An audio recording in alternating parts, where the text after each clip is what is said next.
A warm welcome. You're tuned into Eye on Africa. I'm Rochelle Ferguson-Buyahi. These are the top stories. One of Africa's longest-serving leaders, Cameroon's Paul Biya, confirms he will run for re-election in October's presidential polls. We bring you the very latest from our correspondent in Yaoundé. Some Nigerian fans are left wondering how they're going to get home from the World Cup in Russia. At least 100 have been left high and dry after falling prey to scammers.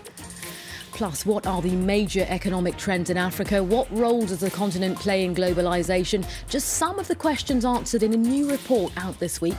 We speak to Mario Pezzina, director of the OECD Development Centre. But first to our top story. Cameroon's leader, Paul Biya, has confirmed he plans to run for a 7th consecutive term in the country's upcoming presidential polls. 85-year-old Biya has been in power since 1982, making him one of Africa's longest-serving leaders. A 7th term that could see him rule into his 90s. France 24's Indira Nteng reports from Yaoundé.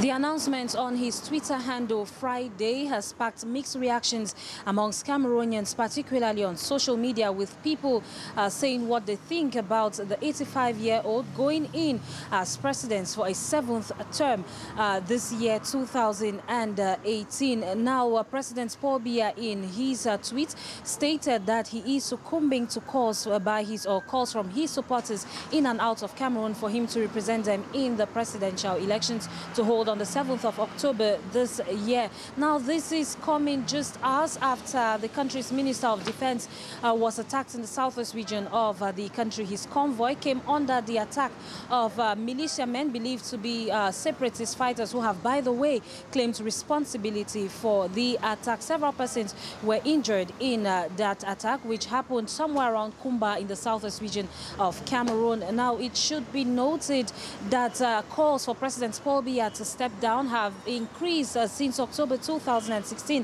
when separatist fighters started calling for the secession of the English-speaking regions of Cameroon. President Paul Biya has been president of the Republic of Cameroon since 1982 and has also headed the country's ruling CPDM party since 1982.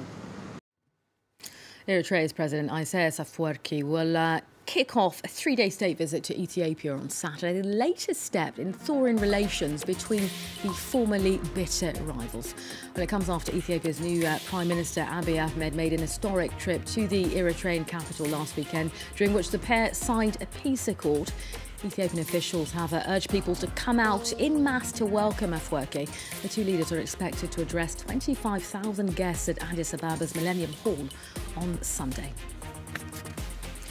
The UN Security Council has slapped an arms embargo on South Sudan, plus sanctions on 2 of its military officials. This as the international community ramps up pressure on the world's newest nation to halt almost 5 years of civil war. Well, 9 countries backed the US draft resolution, while Russia, China and 4 other nations abstained. Beijing and Moscow saying the resolution could affect peace efforts. South Sudan's President Salva Kiir and opposition leader Riek Machar signed a peace accord last month. They've accused one another of violating it. And DR Congo's former Vice President Jean-Pierre Bemba has been named by his party as a candidate in presidential polls scheduled for December. Bemba was acquitted last month of war crimes at The Hague. Earlier this week, DRC said Bemba could apply for a diplomatic passport to return home. The country is in the throes of a crisis over the future of incumbent President Joseph Kabila, who's ruled the country since 2001. Now, as the World Cup prepares to draw to a close on Sunday, some Nigerian fans have been left wondering how they're going to get home from Russia. At least 100 of them have been left stranded and penniless after falling victim to fraudsters. France 24's Laurent Bersticker has details. A plastic-coated pass to watch the World Cup and start a new life in Russia. That's what Ismail and Sodik Olamilikan thought they were getting when they bought their fan IDs from a man in Lagos for nearly 600 euros. But the documents, which allow fans to enter Russia without a visa to attend World Cup games, expire before the end of the month. The man told us that with a fan ID we can get a job and we can also stay here. But when we get here, we discover that it was a fraud that he has made just to collect our money and lie to us. Like the two brothers, over 100 Nigerians fell prey to the scam, sometimes spending over €1,000 on the documents. Others found themselves stranded in Russia after fraudulent travel agencies canceled their return tickets without telling them. On Thursday, dozens of Nigerians slept outside their country's embassy in Moscow. Nigeria's ambassador to Russia vowed to take the necessary measures to send them back. Your fan ID says, come here, watch the game. After the game, go back. So if anybody fooled you into believing that you can come here with your fan ID and stay, that is a lie. What am I going to do with 100 Nigerians walking the streets of Moscow with fan ID? You know, they have to go back home. According to local NGOs, around 200 Nigerians are currently stranded in Russia with no means of returning home.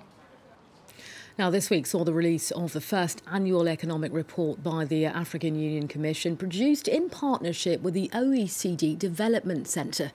Now, the report presents a forward-looking Africa. This year, the strategic theme is growth, jobs and inequality. That's across the continent. For more on this, I'm joined by Mario Pezzini, who is Director of the OECD Development Centre. Thanks for speaking to France 24. Pleasure. When it comes to what the report found concerning growth on the continent, what can you tell us? I can tell you that in Africa, growth is obviously there. Just to give you an idea, we are talking about 4.7%, and Asia is at 5.5%. Better, but not far, whilst Latin America is at 2%. But is this growth enough to address the problem of the continent, in particular the lack of jobs? Well, not really. Why? First of all, because the population is increasing spectacularly. It's the most important increase in history. Also, in terms of speed, very quick. Now, if the economy is not capable to adjust to the demand of this new generation, 29 million a year, to join the labor market, therefore, there are risks of social cohesion and explosion. We have seen something similar. There was a country in the north of Africa that for 10 years, it had 5% of growth every year, practically minus 3% of primary deficit, and enrollment in primary school 100%.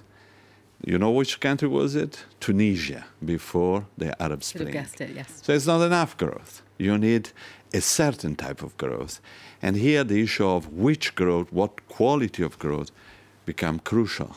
Now, one of the things the report did find was that when it comes to investment in infrastructure and indeed partnerships with other countries, there are nations in Africa which are doing incredibly well. Obviously, if you look at East Africa, for sure, we are talking also of rate of growth that are even bigger, 5.5, 5.7. There are countries in the north of Africa that are catching up after the period that followed the Arab Spring. But still, you have problems that appear in bottlenecks in South Africa or even in West Africa. Why? Because they produce commodities, either from agriculture or from mining.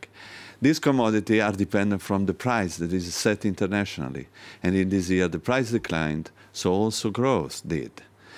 Africa needs to diversify, to restructure its industry. Small firms needs to find services to be more competitive, increase their productivity, and employ the youth people that lives there, not only in cities, also in rural areas where population is increasing. The report underlines, Mr. Pezzini, the need for public action in Africa. What can people who are wanting growth to move forward more still, what can they do? Policy matters. It's not just a matter of the general trends. In this moment in particular, because the general trends for foreign direct investment is weak everywhere, not only in Africa, or because remittances are obviously under threat with the crisis of migration that we are observing. So what is the answer? The answer is strengthening the economy that is there. But to do that, you need an environment which is favorable. What I'm saying is, if you have a small firms, you cannot do everything inside. You need to buy something from outside. If your outside is good, if the infrastructure, the road, the post service is good, then you can expand, you can sell far. But if it is bad, your firm will be bad. Now, who affects the local environment? The policies, the infrastructure, the transport. If it takes 3 hours to go to work every day and 3 hours to come back, the city will not be more productive than the rural areas that are present see population starving. And just time for a very quick question. In terms of the governments in Africa, have they seen this report? Is it something that they're willing to work with to improve, make the improvements that we're talking about here? In fact, we are discussing, is it a report? And we are saying, no, it's not. It's a platform. This is the first time that the African Union issue a report. But it has been done with the policymaker, will be disseminated in Africa with the policymaker, and the future efforts we will do, for example, on productive transformation next year, will be done together with the actors of Africa, with the policymaker of Africa. Okay. Mr. Mario Pezzini, Director of the OECD Development Centre, thanks so much for your time today. Thank you very much. All right, your Eye on Africa team is back in about 45 minutes' time. Do join us then. Up next, more international headlines. Stay tuned.